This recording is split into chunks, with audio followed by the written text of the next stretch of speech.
Да, что ты хочешь передать всем людям, которые выставляют твое видео? Всем деткам, чтобы они жили долго и счастливо. Ой, спасибо, машалла. Мы помолимся за тебя. Муроҷиат дорум ба тамоми волидайно. Илтимос. Суратҳои кӯдакотона намонед дар интернет. Ҳамин модари Ясир рӯзош хобтон намебарад. Ҳамин чиз лозим аст ба шумо. Кӯдаки шумо намонед полон этих грязных людей, которые могут использовать это фото. Худованд ҳамаи шуморо дар панош нигоҳ дорад. Ҳеҷ вақт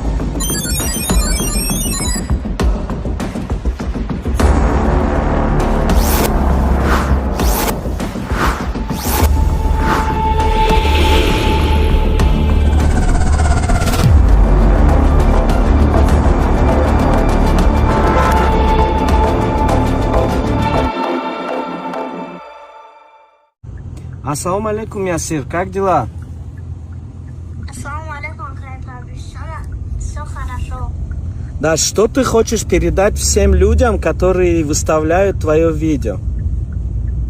Я хочу сказать, чтобы они не выставляли такие видео, из-за того, что моя мама волнуется.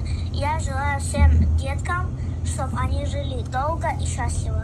Ой, спасибо, машалла. Мы помолимся за тебя и за Кобилджона. Когда вырастешь, ты будешь нашей гордостью Таджикистана. Хорошо? Удачи тебе. Береги маму. Ассаламу алейкум еще раз с Лондона. До свидания. До свидания. Ман муроҷиат дорум ба тамоми волидайно. Илтимос. Суратҳои кӯдакотона намонед дар интернет. Истифода мебаранд. Дунё пур аз одамони намешиданӣ аст. Якташ мегирад, расмаша мемонад. Ранги ҳамин модари Ясир рӯзош хобтон намебарад. Ҳамин чиз лозим аст ба шумо. Кӯдаки шумо намонед расмашро. Всем родителям совет такой: не выкладывайте фотографии своих детей.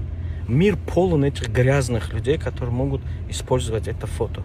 Худованд ҳамаи шуморо дар панош нигоҳ дорад. Ҳеҷ вақт аз фарзандотон шуморо ҷудо накунед.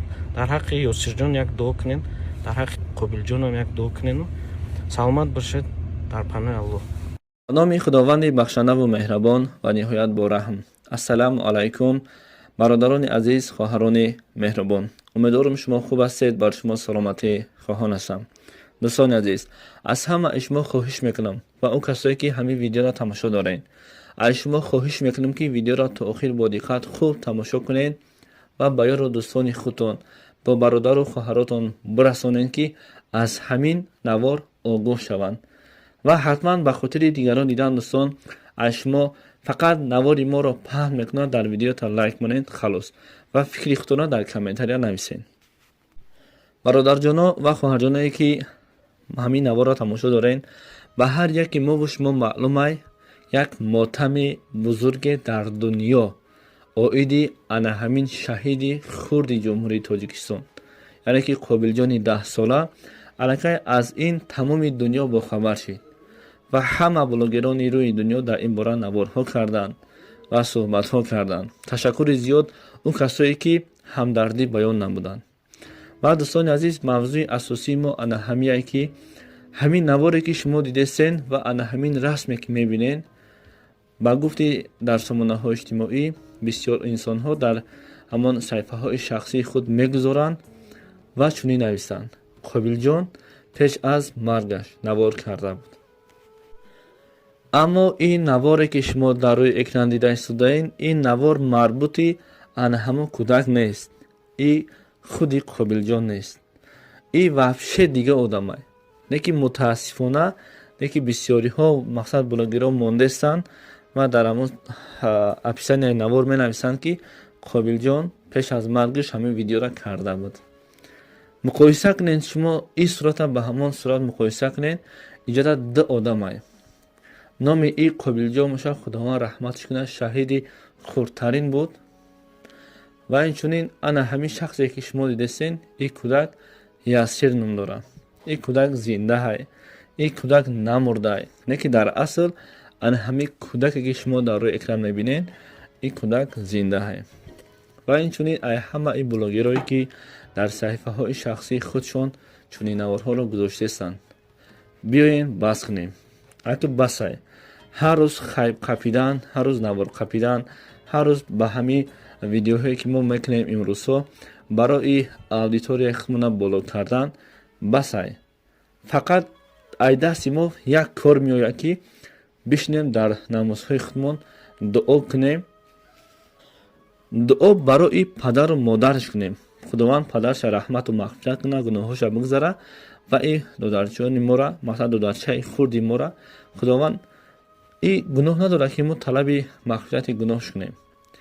худованд ба модараш сабр бута ки ай даст додани фарзанд албатта хеле душвор аст, хусусан ба ҳамон модарое ки дар пеши чашми онҳо фарзандашон мемуранд. мо фақат ай дасти мо дига ягон кор намеям ба видео мондан. мо фақат ҳангоме ки видео мемонем, ҳангоме ки ҳамин модар мабодо пас аз чанд соле дохили мисол сомонаҳои иҷтимоӣ мешава, агар зиндаву соғ саломат боша, мебина фарзанди хуни ҷигарша бо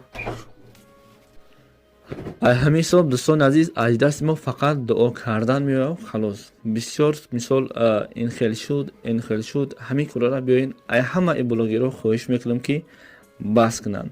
мақсад қапиву баланд кардани аудитория, албатта ҳар як мақсади хушона доранд, лекин ай дасти мо бандагон, ай дасти мо одамо фақат дуои нек кардан, сабр ба модараш хостан, бар аҳли оилааш хостан, тамом.